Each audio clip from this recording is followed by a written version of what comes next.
For the boxer-side session, the instructor would most likely cool down the performer at the end of the session and would consist of lunges, high knees, heel flicks and gently jogging on the spot. A cool down for the second session of week 3 would consist of stretches such as heel flicks, open/close the gate, sweeps, and they could use a roller to stretch out their leg muscles. And as they aren't moving, they could return to their resting state and remove lactic acid by transporting oxygen to their leg muscles used in the session.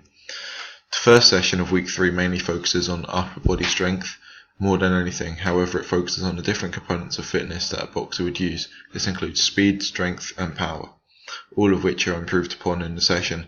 These would all help the performer improve these levels of fitness and therefore their overall fitness levels.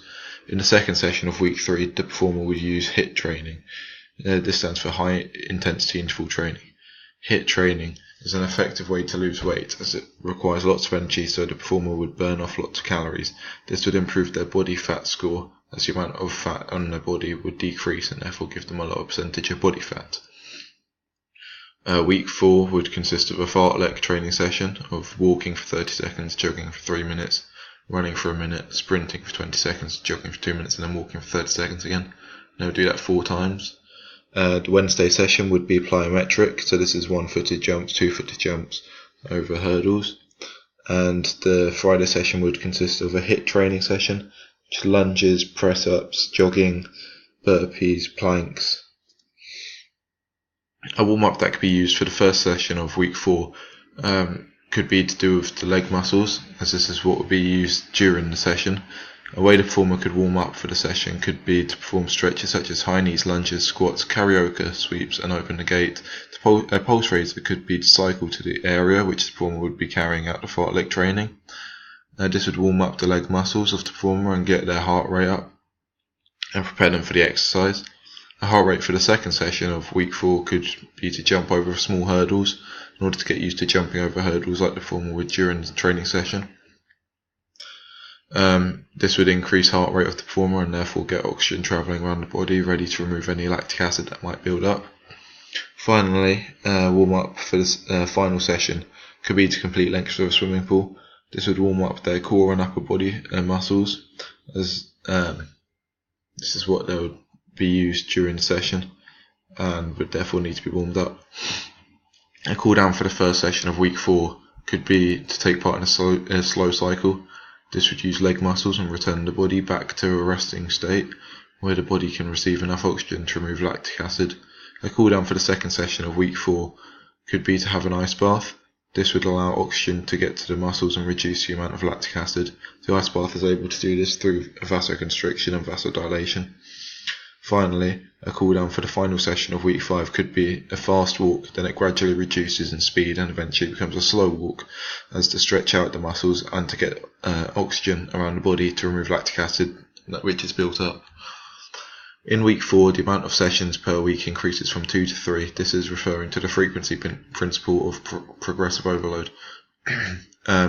This will help the performer lose weight and improve their fitness levels, as well as improve on the different components of fitness. The first session is mainly based around speed and cardiovascular endurance. This is tested through fartlek training, as the speed will change, making the performer change the speed at which they are travelling at, and forcing them to go faster.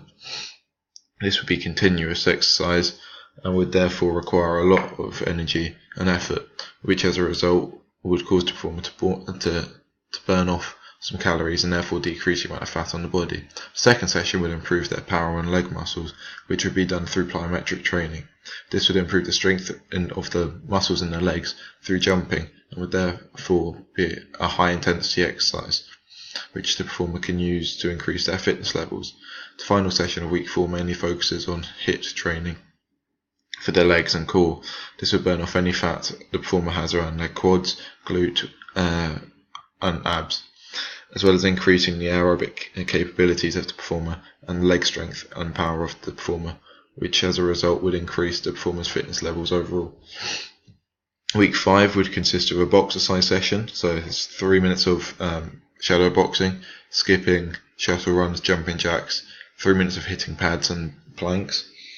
Wednesday session would consist of bicep curls, chin-ups, sprints, squats, and using battle ropes. And Friday session would consist of continuous training, so this could be 3-mile runs and just continuous runs. A warm-up for the box size session of week 5 could consist of jumping jacks, high knees, burpees and knee raises, or also shadow boxing at a low intensity. This would use the muscles needed in the box size session and would get the performer used to using these muscles.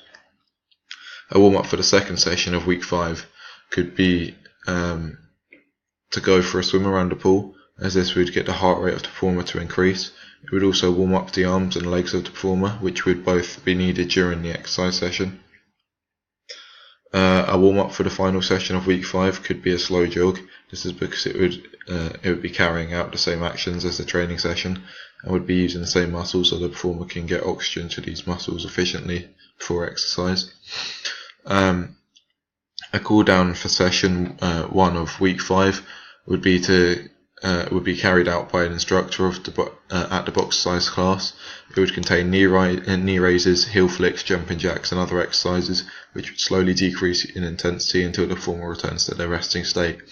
A cool down for session 2 of week 5 could be a fast walk, which gradually slows down until it becomes a slow walk. The performer would be able to gain the amount of oxygen needed and would also be able to return to their normal state.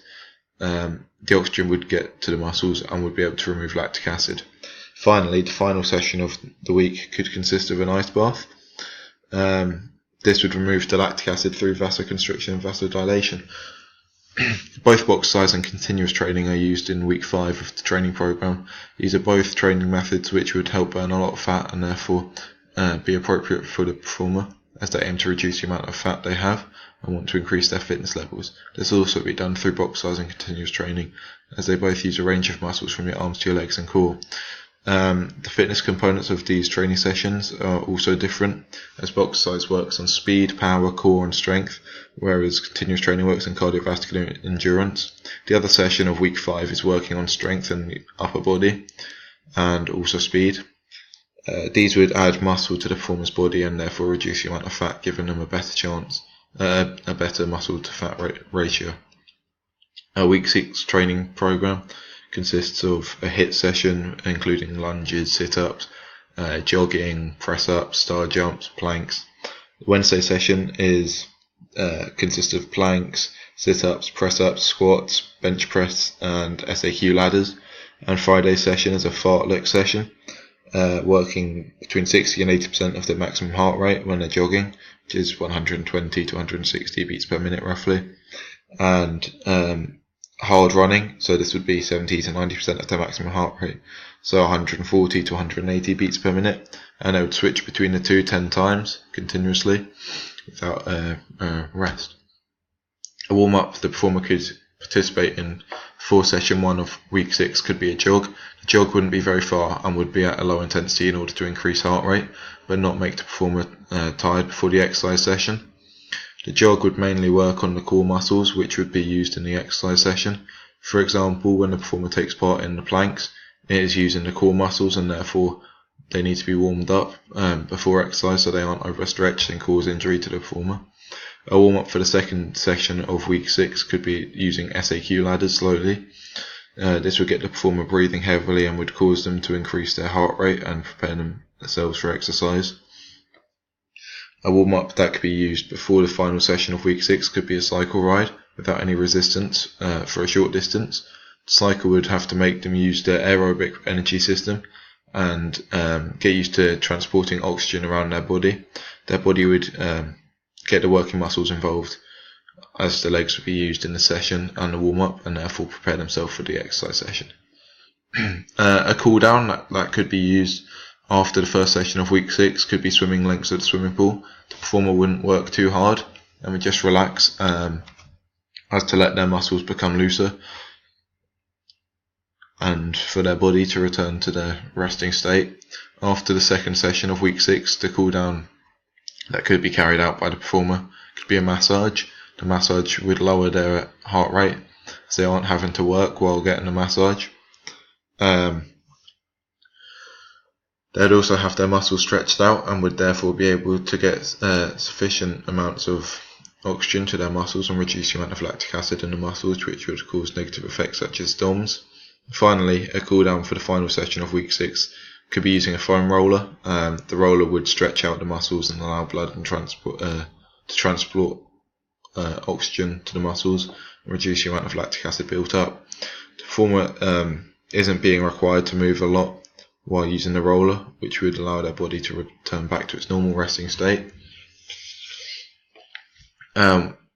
Week 6 uses fartlek training and HIIT training, as these are both high intensity and would demand the performer to work hard.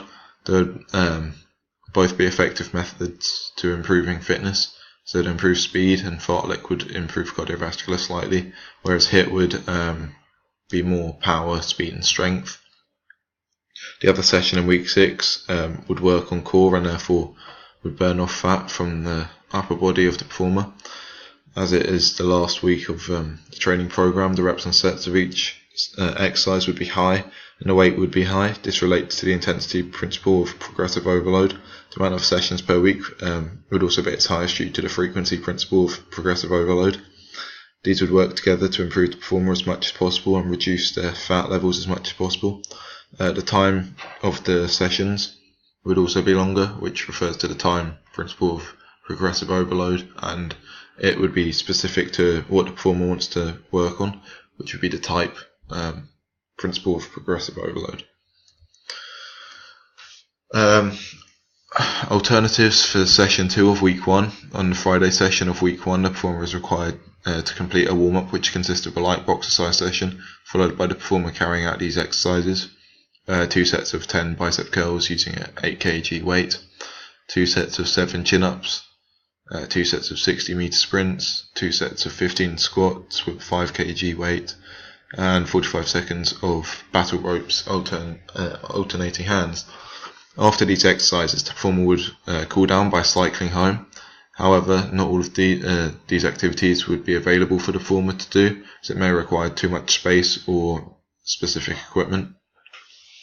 So their warm-up could be changed. The performer might not be able to perform a shadow boxing session, so they might not have enough space to do it. The gym they're using might be very small and crowded.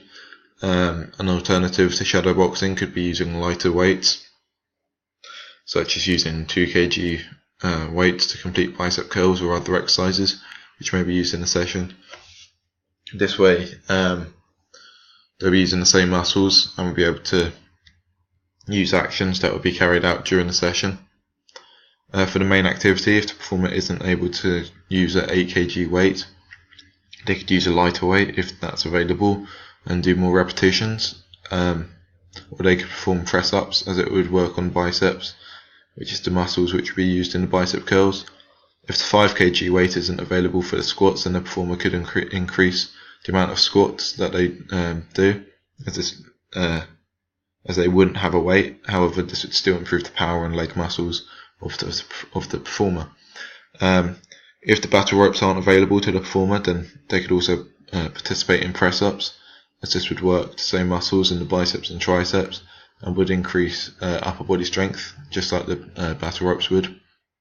For the cool down, instead of the performer taking part in a cycle ride home, the performer might not be able to reach a bike or might not know how to cycle. Instead of cycling, the performer could jog, as this would still work the leg muscles primarily and slightly improve core. Additionally, it isn't very demanding like the cycle ride, and so the performer can use it as a cool down.